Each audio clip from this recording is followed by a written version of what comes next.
ಎಲ್ಲರಿಗೂ ನಮಸ್ಕಾರ. ನಮಸ್ಕಾರ ಆಚಾರ್ಯ.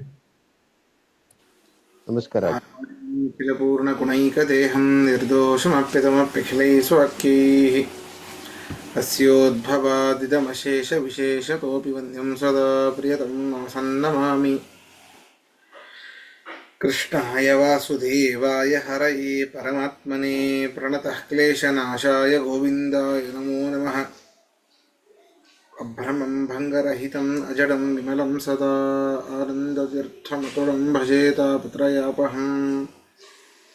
ಪೃಥ್ವೀಮಂಡಲಮಧ್ಯಸ್ಥಾಃ ಪೂರ್ಣಬೋಧಮತಾನುಗಾಃ ವೈಷ್ಣವಾಃ ವಿಷ್ಣುಹೃದಯಾಃ ತಾನ್ ನಮಸ್ಸೇ ಗುರೂನ್ ಮಮ.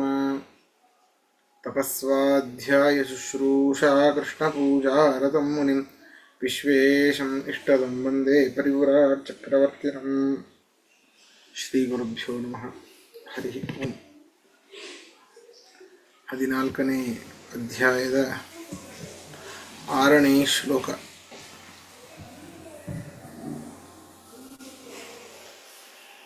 ಹಿಂದಿನ ಒಂದು ಶ್ಲೋಕದಲ್ಲಿ ಈ ಪ್ರಕೃತಿಯಿಂದಾಗಿಯೇ ಹುಟ್ಟಿರುವಂಥದ್ದು ಈ ಸತ್ವಾದಿ ಗುಣಗಳು, ಸತ್ವ ರಜಸ್ಸು ತಮಸ್ಸು. ಅದಕ್ಕೆ ಕ್ರಮೇಣವಾಗಿ ಶ್ರೀ ಭೂದುರ್ಗಾ ದೇವಿಯರು, ಈ ಮೂರೂ ರೂಪಗಳು ಕೂಡ ಲಕ್ಷ್ಮೀಯ ರೂಪ. ಇವುಗಳು ಅವುಗಳಿಗೆ ಈ ಮೂರು ರೂಪಗಳು ಆ ಮೂರು ಗುಣಗಳಿಗೆ ಅಭಿಮಾನಿ ದೇವತೆಯೇ ಅಂತ ಹೇಳ್ತಾ ಬಂದರು. ಈಗ ಆ ಒಂದು ಸತ್ವಗುಣದ ಒಂದು ಕೆಲಸ ಏನು? ಈ ಮೂರೂ ಗುಣಗಳು ನಮ್ಮೆಲ್ಲರನ್ನು ಕೂಡ ಬಂಧಿಸುವಂತಹ ಕ್ರಿಯೆಯನ್ನ ಮಾಡುತ್ತೆ ಅಂತ. ಅದು ಹೇಗೆ ಅಂತ ಮೊಟ್ಟ ಮೊದಲಿಗೆ ಸತ್ವಗುಣದ ಬಂಧನದ ಕ್ರಮವನ್ನ ಹೇಳ್ತಾ ಇದ್ದಾರೆ ಇಲ್ಲಿ. ಅಂದರೆ ನೋಡಿ, ಅದೇ ಹೇಳಿದ್ದೇನೆ, ಯಾವ ಗುಣವೂ ಕೂಡ ಜಾಸ್ತಿ ಆಗಬಾರದು.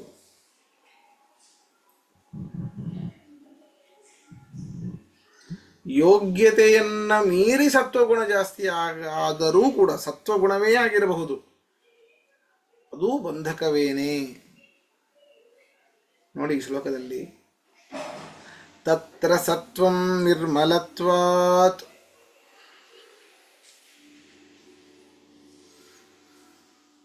ಪ್ರಕಾಶಕಮನಾಮಯಂ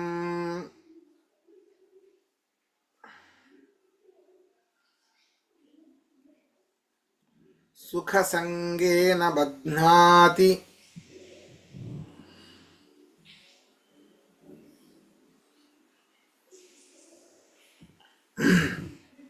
ಜ್ಞಾನ ಸಂಗೇನ ಚಾನಘ.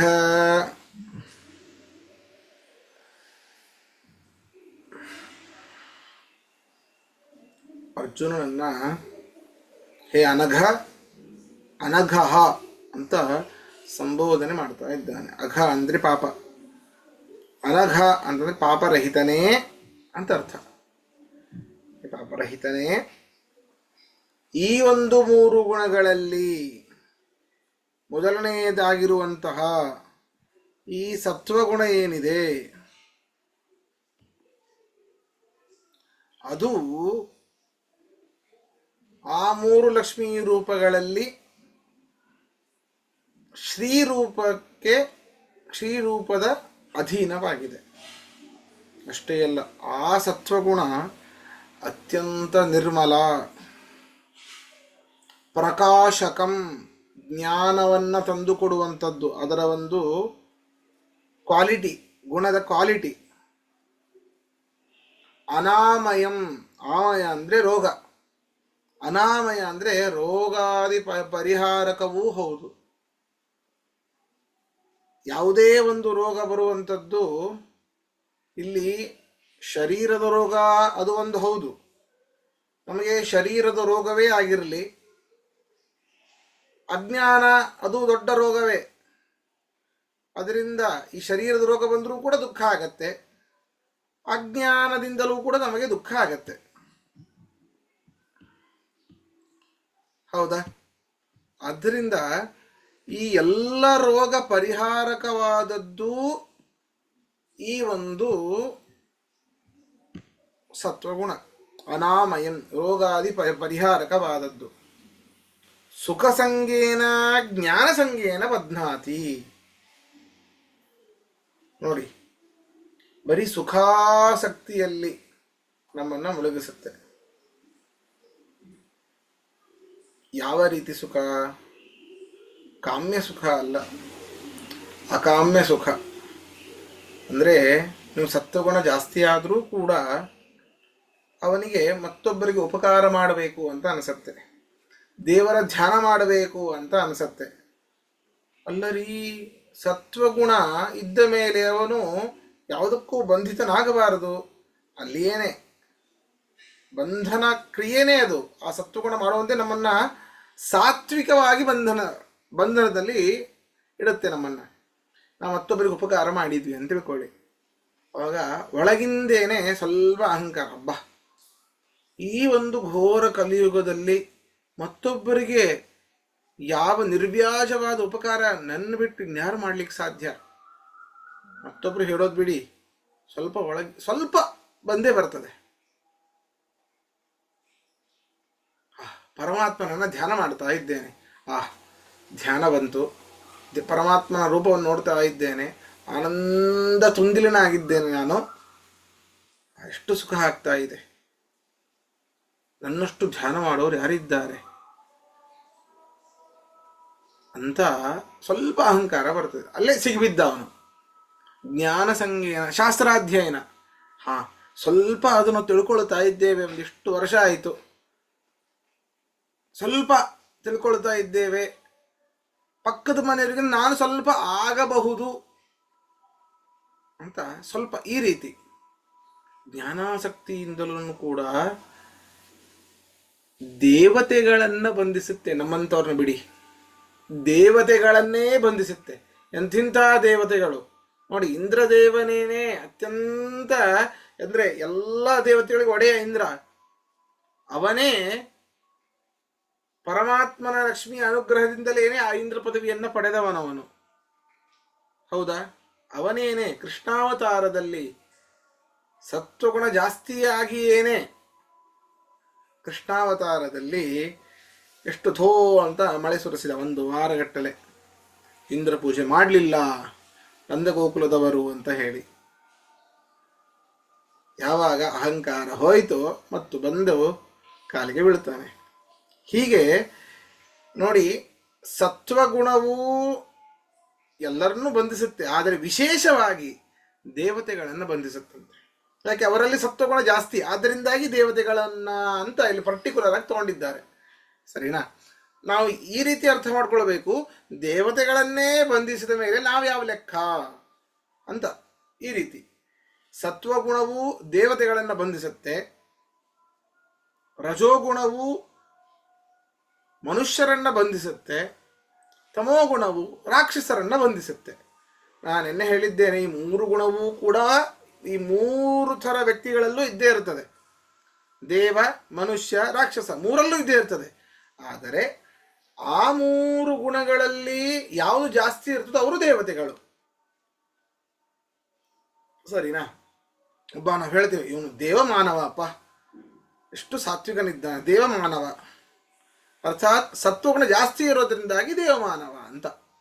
ಹೀಗೆ ಆದರೆ ಇಲ್ಲಿ ಪ್ರಕೃತ ವಿಶೇಷವಾಗಿ ಸತ್ವಗುಣ ಯಾರನ್ನ ಬಂಧಿಸುತ್ತೆ ಅಂದರೆ ದೇವತೆಗಳನ್ನ ಸುಖಾಸಕ್ತಿಯಿಂದ ಜ್ಞಾನಾಸಕ್ತಿಯಿಂದ ಬಂಧಿಸುತ್ತೆ ಅಂತ ಈ ಒಂದು ಶ್ಲೋಕದ ಅರ್ಥ ಬರ್ಕೊಳ್ಳಿ. ತತ್ರ ಅನಘ ಅಂತ ಬರ್ಕೊಳ್ಳಿ. ಪಾಪರಹಿತನೇ, ಅನಘ ಪಾಪರಹಿತನೇ,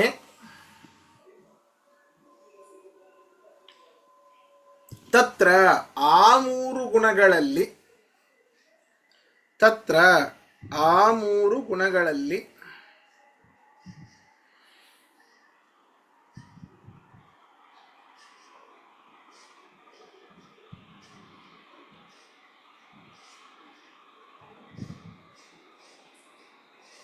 ಸತ್ವಂ,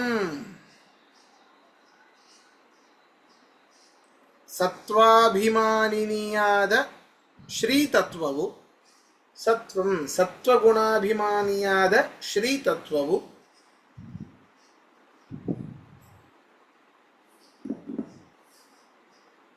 ನಿರ್ಮಲತ್ವಾತ್ ನಿರ್ಮಲವಾದುದರಿಂದ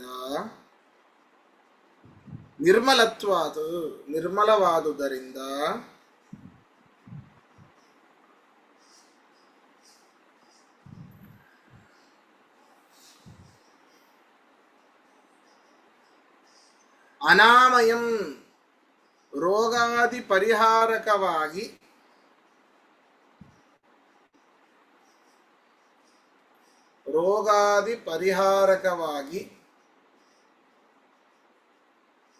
ದೇವಾನುದೇವತೆಗಳೆಲ್ಲರೂ ಕೂಡ ಒಬ್ಬ ಋಷಿಯ ತಪಸ್ಸು, ಅವನಲ್ಲಿ ಇರುವಂತಹ ಸತ್ವಗುಣ ಜಾಸ್ತಿ ಆದಾಗ ತಪಸ್ಸು ಜಾಸ್ತಿ ಆಗತ್ತೆ. ತಪಸ್ಸು ಜಾಸ್ತಿ ಆದಾಗ ಫಲರೂಪವಾದ ಪುಣ್ಯ ಜಾಸ್ತಿ ಆಗತ್ತೆ. ಅದನ್ನು ಕಡಿಮೆ ಮಾಡ್ಲಿಕ್ಕಂತ ಹೇಳೇನೆ ಅನೇಕ ಆಟಗಳನ್ನು ಆಡ್ತಾರೆ. ಅವರಿಗೆ ಸಿಟ್ಟು ಬರೆಸೋದು, ಅವರ ತಪಸ್ಸನ್ನು ಭಂಗ ಮಾಡೋದು, ಬಿಡಿ ಅದೆಲ್ಲ ಯಾಕೆ? ಸಾಕ್ಷಾತ್ ಪರಮಾತ್ಮನೇನೆ ತನ್ನ ತಮ್ಮನಾದ ಲಕ್ಷ್ಮಣ ಆ ಒಂದು ಅವತಾರದಲ್ಲಿ ಶೇಷ, ರಾಮಾವತಾರದಲ್ಲಿ ಶೇಷ ಬಹಳ ಬಹಳ ಪುಣ್ಯ ಮಾಡಿಬಿಟ್ಟು ಯೋಗ್ಯತೆಯನ್ನು ಮೀರಿ ಅದೇ ಕೃಷ್ಣಾವತಾರದಲ್ಲಿ ಅಣ್ಣನಾಗಿ ಅವನನ್ನ ಯೋಜನೆ ಮಾಡಿ ಅವನಿಂದ ಬಯಸ್ಕೊಂಡು ಮಾಡಿ ಈ ರೀತಿ ಮಾಡ್ತಾ ಇದ್ದಾನೆ ಅಂತ ಚಾಡಿ ಹೋಗಿ ಯಶೋದೆಗೆ ಹೇಳಿ ಒಂದು ಲೆವೆಲಿಗೆ ತಂದ. ಟೋಟಲಿ ಇಲ್ಲಿರುವಂಥದ್ದು ಪರಮಾತ್ಮನ ಒಂದು ಇಚ್ಛೆಗೆ ಬರಬೇಕು. ಇಂತಹ ವ್ಯಕ್ತಿಯನ್ನು ನಾವು ಉದ್ಧಾರ ಆಗಬೇಕು ಅಂತ. ಎಂತಹ ತಮೋ ಗುಣ ಇರಲಿ, ಎಂತಹ ರಜೋಗುಣ ಇರಲಿ, ಎಂತಹ ಸಾತ್ವಿಕ ಗುಣ ಇರಲಿ, ಅವನ ಸತ್ವಗುಣ ಇರಲಿ, ಅವನಲ್ಲಿ ಪರಮಾತ್ಮನ ಇಚ್ಛೆ ಬಂದಾಗ ನಮ್ಮ ಉದ್ಧಾರ. ಪ್ರಕಾಶಕಂ ಜ್ಞಾನಜನಕವಾಗಿ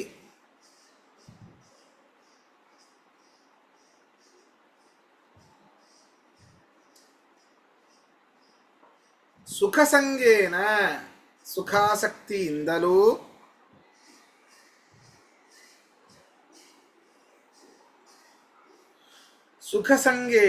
ಸುಖಾಸಕ್ತಿಯಿಂದಲೂ ಜ್ಞಾನಸಂಗೇನ ಚ ಜ್ಞಾನಾಸಕ್ತಿಯಿಂದಲೂ ಕೂಡ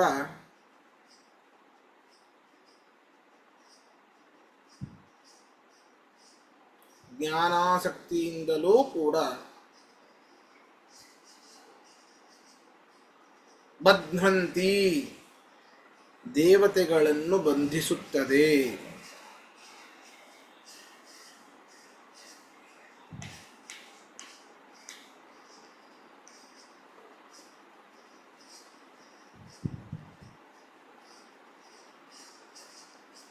ಪ್ರಶ್ನೆ ಇದ್ರೆ ಕೇಳಿ.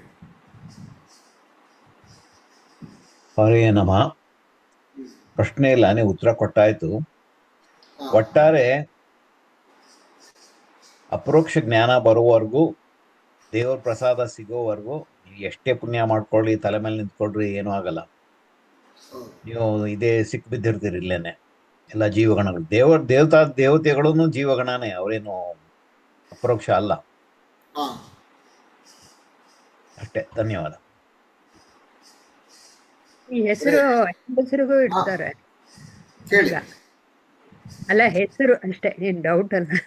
ಹೆಂಗಸರಿಗೂ ಇಡ್ತಾರಲ್ಲ, ಅದು ಏನು ಅನಘ ಅಂತ. ಅದು ಅನಘ ಆಕಾರ ಅಂತ ಸ್ತ್ರೀಲಿಂಗ ಶಬ್ದ. ಆಕಾರ ಅಂತ. ಇದು ಅನಘ ಅಕಾರ ಅಂತ ಸ್ತ್ರೀಲಿಂಗ ಶಬ್ದ. ಎರಡು ಮೀನಿಂಗ್. ಅಕಾರ ಅಂತ ಪುಲ್ಲಿಂಗ ಶಬ್ದ. ಸಾರಿ. ಅನಘ ಅನಘೌ ಅನಘಾಹ, ರಾಮ ರಾಮೌ ರಾಮಾಹ. ಈ ಕೃಷ್ಣ ಶಬ್ದ ಎರಡು ರೀತಿ ಇದೆ. ಅಕಾರ ಅಂತ ಪುಲ್ಲಿಂಗ, ಆಕಾರ ಅಂತ ಸ್ತ್ರೀಲಿಂಗ. ಹೌದು, ಹಾಗೆ. ನೆಕ್ಸ್ಟ್, ರಜೋಗುಣದ ಕ್ವಾಲಿಟಿ ಏನು, ಅದರ ಮೂಲಕ ಯಾರ ಬಂಧನ? ರಜೋರಾಗಾತ್ಮಕಂ ವಿದ್ಧಿ ತೃಷ್ಣಾ ಸಂಗ ಸಮುದ್ಭವಂ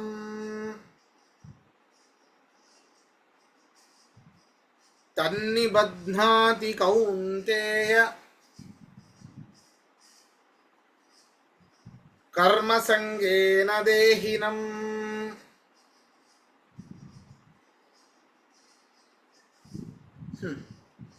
ಹೇ ಕೌಂತೆಯ, ಈ ರಜೋಗುಣ ಹೇಗಿದೆ ಗೊತ್ತಾ? ರಾಗಾತ್ಮಕಂ ವಿಧಿ. ಅದನ್ನ ಇನ್ವೆನ್ಷನ್ ಮಾಡಬೇಕು, ಅದನ್ನ ಕಂಡುಹಿಡಿಬೇಕು, ಇಂಥದ್ದನ್ನ ಓದಬೇಕು, ಇಂತಹ ಸ್ಥಾನವನ್ನ ಪಡಿಬೇಕು. ಬರೀ ಅಭಿಲಾಷೆ, ತೃಷ್ಣ, ತೃಷೆ ಬಹಳ ಅಂತೆ. ನನಗೆ ಬೇಕೆಂಬ ಆಸೆ. ತೃಷ್ಣ ಅಂದ್ರೆ ನನಗೆ ಬೇಕೆಂಬ ಆಸೆ. ನನಗೆ ಬೇಕು, ಮತ್ತೊಬ್ಬರಿಗೆ ನಂತರ, ಮತ್ತೊಬ್ಬರಿಗೆ ಕೊಡೋಣ. ಮೊಟ್ಟ ಮೊದಲು ನನಗೆ ಬೇಕು ಎನ್ನುವಂತಹ ಒಂದು ಆ ತೃಷ್ಣ, ತೃಷೆ ಅದನ್ನ ಉಂಟು ಮಾಡುತ್ತೆ. ಸಂಗ ಸಮುದ್ಭವಂ ಅಂದ್ರೆ ಮೊಟ್ಟ ಮೊದಲಿಗೆ ಈ ಒಂದು ಆಸೆ ಯಾವಾಗ ಬರ್ತದೆ ಅಂದ್ರೆ ವಿಷಯ ವಸ್ತುಗಳಲ್ಲಿ ಸದಾ ಆ ವ್ಯಕ್ತಿ ಇದ್ದಾಗ. ಅಷ್ಟೇ ಅಲ್ಲ, ಈ ರಜೋಗುಣದ ಕ್ವಾಲಿಟಿಯೇನೇ ವಿಷಯ ವಸ್ತುಗಳಲ್ಲಿ ಆಸಕ್ತಿ ಬರುವಂಥದ್ದು. ಯಾವಾಗ ನಾವು ವಿಷಯ ವಸ್ತುಗಳಲ್ಲಿ ಸದಾ ನಿರತರಾಗಿರ್ತೇವೋ ಆವಾಗ ನನಗೆ ಬೇಕು ಎಂಬ ಆಸೆ. ಇದು ನನಗೆ ಬೇಕೆಂಬ ಆಸೆಯೂ ಕೂಡ ರಜೋಗುಣದ ಕ್ವಾಲಿಟಿ. ಅಷ್ಟೇ ಅಲ್ಲ, ಯಾರಲ್ಲಿ ರಜೋಗುಣದ ಕ್ವಾಂಟಿಟಿ ಜಾಸ್ತಿ ಇರ್ತದೋ ಅವರು ಸದಾ ವಿಷಯ ವಸ್ತುಗಳಲ್ಲಿಯೇ ನಿರತರಾಗಿರ್ತಾರೆ. ವಿಷಯ ವಸ್ತುಗಳಲ್ಲಿಯೇ ನಿರತರಾದ ಮೇಲೆ ನನಗೆ ಬೇಕೆಂಬ ಆಸೆ ಅದು ಕಾಮನ್ ಆಗಿ ಒಂದೇ ಬರ್ತದೆ. ಆದ್ದರಿಂದ ಈ ಒಂದು ರಜೋಗುಣದ ಅಭಿಮಾನಿಯಾದ ಭೂರೂಪವು, ವಿಚಾರ ಮಾಡಿ, ಭೂಮಿಯಲ್ಲಿ ಯಾವುದೇ ಬೀಜ ಬಗೆದ್ರೂ ಕೂಡ ಸ್ವಲ್ಪ ನೀರು ಅಥವಾ ಮಳೆ, ಸ್ವಲ್ಪ ಬಿಸಿಲು ಬಂತು ಅಂದರೆ ನೋಡಿ, ಮನೆಯಲ್ಲಿ ನಾವು ತಿಂದಂತಹ ಮಾವಿನ ಗೊಟ್ಟ, ಅದರ ಮಾವಿನ ಬೀಜವನ್ನು ಹಾಕಿದಾಗ ಕೆಲವೊಮ್ಮೆ ಬೆಳೆಯೋದಿಲ್ಲ. ಸುಮ್ಮನೆ ತಿಂದು ಹಂಗೆ ಎಲ್ಲೋ ಒಗೆದಿರ್ತೇವೆ, ಗೋಡೆ ಸಂತೆಗೆಲ್ಲ ಎಲ್ಲೆಲ್ಲೋ ಬೆಳೆದು ಬಿಟ್ಟಿರುತ್ತೆ. ಹೌದಾ? ನಾವು ಬೆಳೆಸಿದ್ರೆ ಬೆಳೆಯೋದಿಲ್ಲ, ಅವನ ಇಚ್ಛೆ ಇರಬೇಕು ಒಂದು. ಇನ್ನೊಂದು, ಈ ರಜೋಗುಣ ಬರೀ ಕ್ರಿಯಾತ್ಮಕವಾದದ್ದು, ಬರೀ ಇಂಥದ್ದನ್ನು ಮಾಡಬೇಕು ಅಂಥದ್ದನ್ನು ಮಾಡಬೇಕು ಅಂತ. ಭೂಮಿ ಅದಕ್ಕೆ ಅಭಿಮಾನಿ ಭೂರೂಪ, ಲಕ್ಷ್ಮಿಯದೇ ಎರಡನೇ ರೂಪ. ಭೂಮಿಯಲ್ಲಿ ಯಾವುದನ್ನೇ ಬಿತ್ತಿದರೂ ಕೂಡ ಅದು ಅಂಕುರಿತವಾಗತ್ತೆ, ಅರ್ಥಾತ್ ಅಲ್ಲಿ ಕ್ರಿಯೆ ಉಂಟಾಗತ್ತೆ. ಬೀಜ ಇದ್ದಿದ್ದು ಅಂಕುರವಾಗತ್ತೆ, ಅದು ಒಂದು ಹೌದು. ಅಷ್ಟೇ ಅಲ್ಲ, ಭೂಮಿ ಸದಾಕಾಲ ಕ್ರಿಯಾತ್ಮಕವೇ ಆಗಿರುತ್ತೆ, ಎಂದೂ ಕೂಡ ನಿಂತಿಲ್ಲ, ತಿರುಗ್ತಾನೇ ಇದೆ, ನಿಶ್ಚಲವಾಗೇ ಇಲ್ಲ. ಭೂಮಿ ಸದಾಕಾಲ ಕ್ರಿಯಾತ್ಮಕ. ಆ ಭೂದೇವಿ ಅನ್ನುವಂಥ ದೇವಿದೊಂದು ಬಿಟ್ಟುಬಿಡಿ, ಒಂದು ಜಡ ಅಂತಲೇ ಇಟ್ಕೊಳ್ಳಿ. ಜಡವಾದ ಭೂಮಿಯಲ್ಲಿ ಏನು ಬಿತ್ತಿದ್ರೂ ಕೂಡ ಅದು ಅಂಕುರಿತವಾಗತ್ತೆ, ಒಂದು ಅರ್ಥಾತ್ ಕ್ರಿಯಾರೂಪವನ್ನು ತಾಳುತ್ತೆ.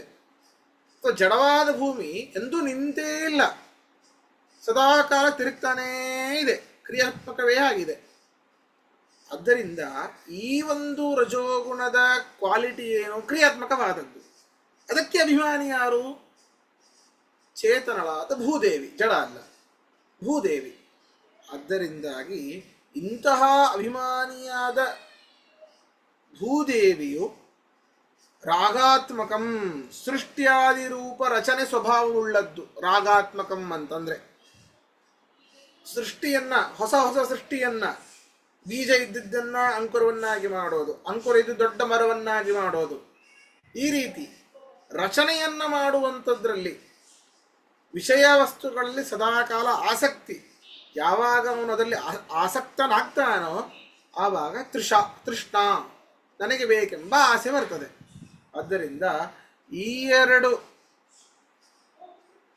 ರಜೋಗುಣ ಏನಿದೆ, ಅರ್ಥಾತ್ ಈ ಎರಡು ರಜೋಗುಣಗಳು ಅಂತಂದ್ರೆ ಈ ರಜೋಗುಣ ಮತ್ತು ಅದಕ್ಕೆ ಅಭಿಮಾನಿಯಾದ ಭೂರೂಪ, ಇವು ಕರ್ಮಾಸಕ್ತಿಯಿಂದಾಗಿ ಮನುಷ್ಯರನ್ನು ಬಂಧಿಸುತ್ತೆ. ಅಂತಹ ಕೆಲಸ ಮಾಡಬೇಕು, ಅಲ್ಲಿಗೆ ಹೋಗಬೇಕು, ಇಷ್ಟು ದುಡ್ಡು ಮಾಡಬೇಕು, ಅಷ್ಟು ಮಾಡಬೇಕು, ಇದು ಮಾಡಬೇಕು ಅಂತ ಹೇಳಿ ಹೇಳಿ ಹೇಳಿ ನಾವು ಬರೀ ಕರ್ಮದಲ್ಲಿಯೇ ವ್ಯಸರಾಗಿ ಬಿಡ್ತೇವೆ,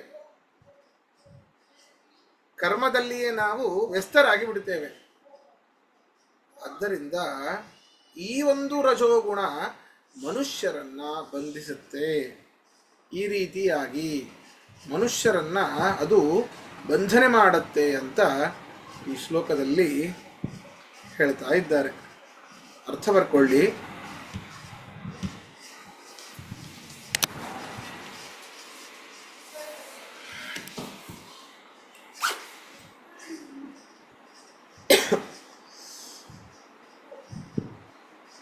ಕೌಂತೇಯ, ಎಲೈ ಕುಂತಿ ಪುತ್ರನೇ,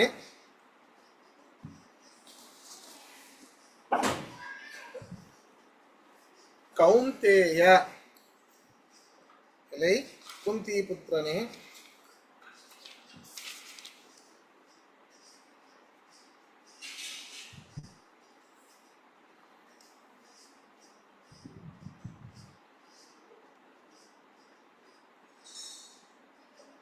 ರಾಗಾತ್ಮಕಂ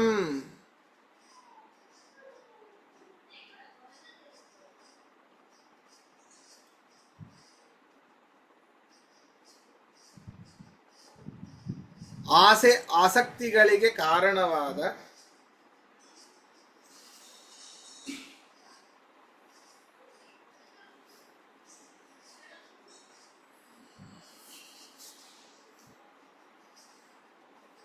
ಆಸೆ ಆಸಕ್ತಿಗಳಿಗೆ ಕಾರಣವಾದ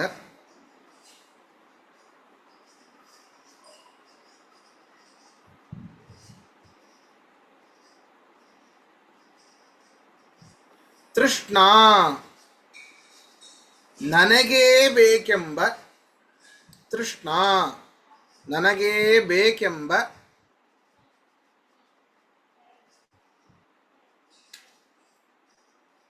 ಸಂಗ ಸಮುದ್ಭವಂ, ವಿಷಯ ವಸ್ತುಗಳಲ್ಲಿ ಆಸಕ್ತಿಯು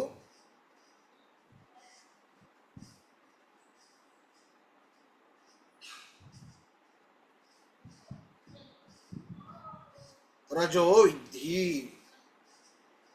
ರಜೋಗುಣದ ಸ್ವಭಾವವೆಂದು ತಿಳಿ.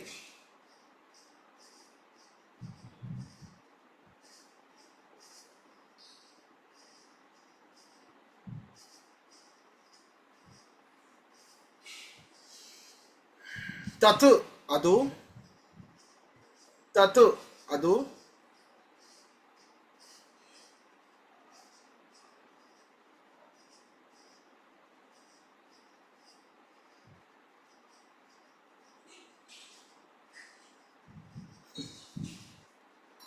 ದೇಹಿನಂ ಜೀವನನ್ನು, ಅರ್ಥಾತ್ ಮನುಷ್ಯರನ್ನು ಅಂತ ಅರ್ಥ. ಮನುಷ್ಯ ಜೀವನನ್ನು ಅಂತ ಬರ್ಕೊಳ್ಳಿ. ದೇಹಿನಂ ಮನುಷ್ಯ ಜೀವನನ್ನು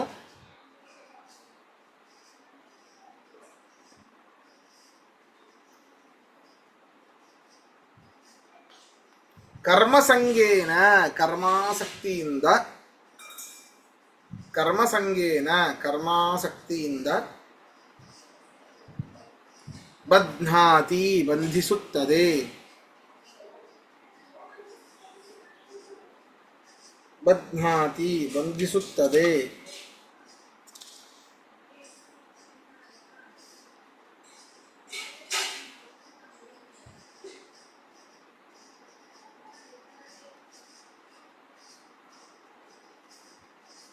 ಇದರಲ್ಲಿ ಪ್ರಶ್ನೆ ಇದ್ರೆ ಕೇಳಿ. ಆಚಾರ್ಯ, ರಜೋಗುಣದ್ದು ರಜೋಗುಣ ಸ್ವಭಾವ ಕ್ರಿಯಾ ಅಂತ ಹೇಳಿದ್ರಿ. ಅದೇ ತರ ಸತ್ವ ಗುಣ ಸ್ವಭಾವ ಒಂದ ಪದದಲ್ಲಿ ಹೇಳೋದಾದ್ರೆ? ಸತ್ವಗುಣದ ಸ್ವಭಾವ ಸೃಜನಶೀಲತೆ. ಸೃಜನಶೀಲತೆ.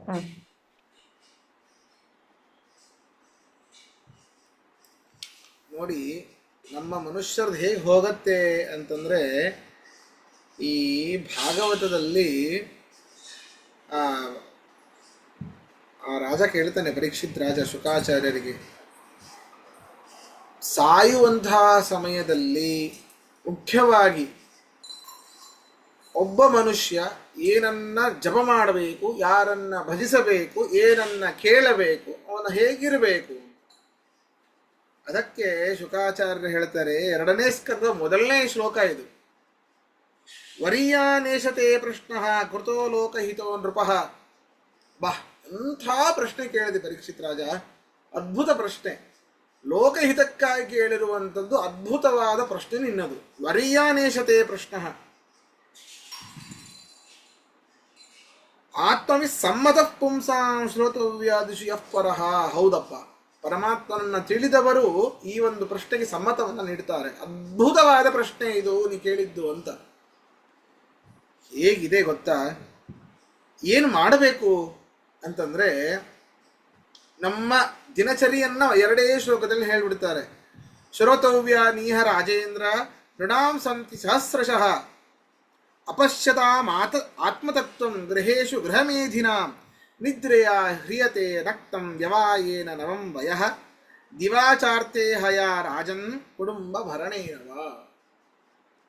ಏನು ಈ ಪರಾಪರ ತತ್ವವನ್ನು ಸರಿಯಾಗಿ ತಿಳಿಯುವುದು ಬಿಟ್ಟು ಗೃಹಸ್ಥಾಶ್ರಮದಲ್ಲಿ ಯಾರ್ಯಾರಿದ್ದಾರೋ ಅವರು ಬರೀ ಯಜ್ಞಾದಿ ಕರ್ಮಗಳಲ್ಲಿ ಆಸಕ್ತರಾಗಿದ್ದಾರೆ.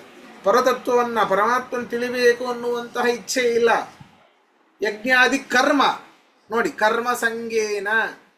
ಯಾಕೆ? ಅವರು ಮನುಷ್ಯರು, ರಜೋಗುಣದಿಂದ ಬಂಧಿತರು, ಯಜ್ಞಾದಿ ಕರ್ಮಗಳಲ್ಲಿಯೇ ಆಸಕ್ತರು. ಅದನ್ನು ಹೊರತುಪಡಿಸಿ ಇನ್ನೂ ಅನೇಕ ಶಾಸ್ತ್ರದಲ್ಲಿ ಕೇಳುವಂಥದ್ದು ಬೇಕಾದಷ್ಟು ಇದೆ. ಯಾವುದು ಬೇಡ ಅವರಿಗೆ, ಪರತತ್ವದ ಅವಶ್ಯಕತೆಯೇ ಇಲ್ಲ.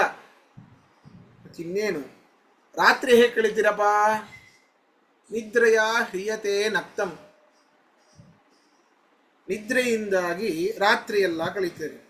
ಅಷ್ಟೇ ಅಲ್ಲ, ಅಜ್ಞಾನಿಗಳಾದವರು ವ್ಯವಾಯೇನ ನವಂವಯ, ಸ್ತ್ರೀ ಸಂಘದಿಂದಾಗಿ ರಾತ್ರಿ ಕಳೆದು ಬಿಡ್ತಾರೆ. ಆಯ್ತಪ್ಪ, ರಾತ್ರಿ ಏನೋ ಕಳೆದ್ರು, ನಿದ್ರೆಯಿಂದ ಈ ರೀತಿಯಿಂದ ಕಳೆದ್ರು, ಮುಂದೆ ಹಗಲಲ್ಲಾದರೂ ಎಚ್ಚರಿರ್ತಾರಲ್ಲ, ಎಚ್ಚರಿರೋದಿಲ್ಲ. ಅವರು ಎಚ್ಚರಲಿಕ್ಕೆ ಸಾಧ್ಯವೇ ಇಲ್ಲ. 2 ರೀತಿ ನಿದ್ರೆ. ಒಂದು ನಿದ್ರೆಯಲ್ಲಿ ನಿದ್ರೆ, ಇನ್ನೊಂದು ಎಚ್ಚರದ ನಿದ್ರೆ.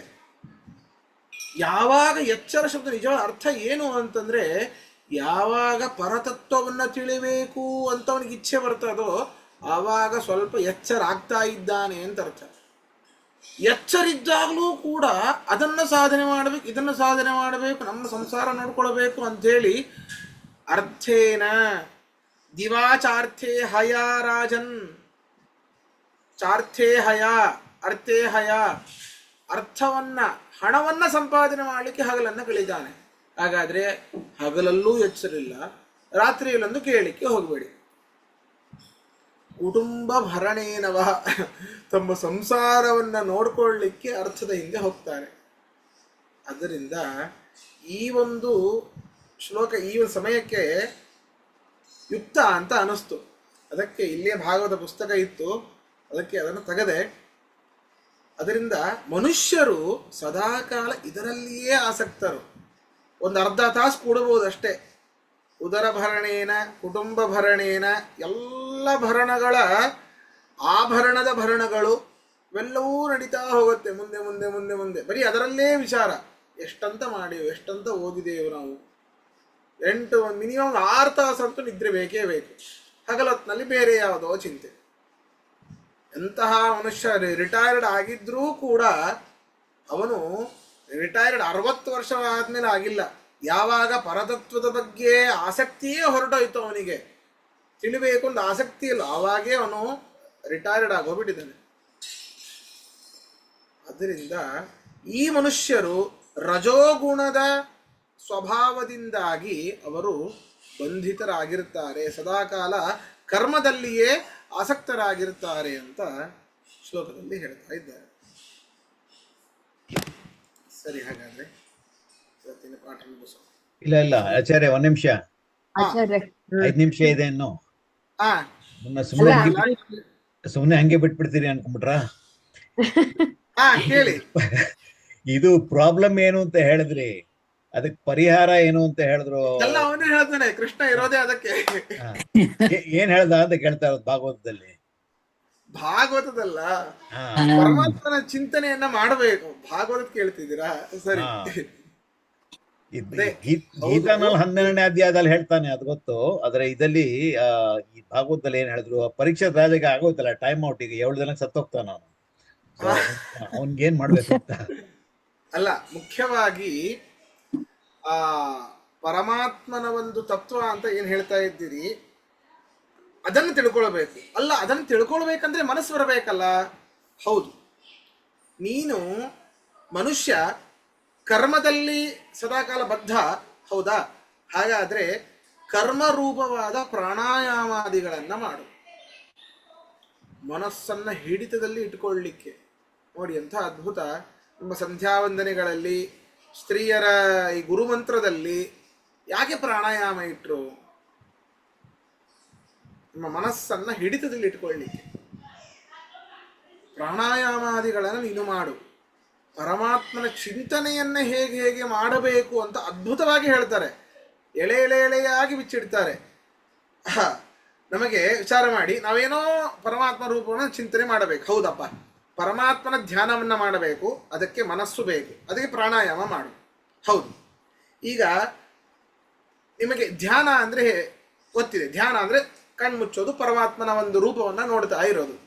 ನೀವು ಪರಮಾತ್ಮನ ರೂಪವನ್ನು ನೋಡ್ತೀರಿ ಅಂತ ಹೇಳ್ತೀರಿ, ಆದರೆ ಅವನ 4 ಕೈಗಳು, ಅವನ ಎದೆ, ಅದರಲ್ಲಿರುವಂತಹ ಕೌಸ್ತುಭ ಮಣಿ, ನಾಭಿ, ಉದರ, ಕಟಿಭಾಗ, ತೊಡೆ, ಪಾದಗಳು ಎಲ್ಲವೂ ಕಣ್ಮುಂದೆ ಬರುತ್ತಾ? ಮುಖ, ಕಿರೀಟ, ಕರ್ಣಕುಂಡಲ ಎಲ್ಲವೂ ಕಣ್ಮುಂದೆ ಬರುತ್ತಾ? ಇಲ್ಲ. ಯಾವುದಾದ್ರೂ ಒಂದೊಂದೊಂದೊಂದು ಭಾಗವನ್ನ ಚಿಂತನೆ ಮಾಡ್ತಾ ಹೋಗು. ಒಂದೊಂದು ಭಾಗವನ್ನ ನೀವು ಚಿಂತನೆ ಮಾಡ್ತಾ ಹೋಗು. ಅದ್ಭುತವಾಗಿ ಅಲ್ಲಿ ಏನಂತಂದ್ರೆ ಖಂಡ ಸ್ಯಾತ್, ಖಂಡ ಧಾರಣ ಅಂತ ಕರಿತೇವೆ ನಾವು. ಒಂದೊಂದು ಭಾಗವನ್ನ ಚಿಂತನೆ ಕಣ್ಮುಚ್ಚಿ ಚಿಂತನೆ ಮಾಡೋದನ್ನ ಧ್ಯಾನ ಅಂತ ಕರೆಯೋದಿಲ್ಲ, ಅದನ್ನ ಧಾರಣ ಅಂತ ಕರೀತಾರಂತೆ. ಖಂಡ ಸ್ಮೃತಿ ಧಾರಣಾ ಸ್ಯಾದ್ ಅಖಂಡ ಧ್ಯಾನ ಮುಚ್ಯತೆ.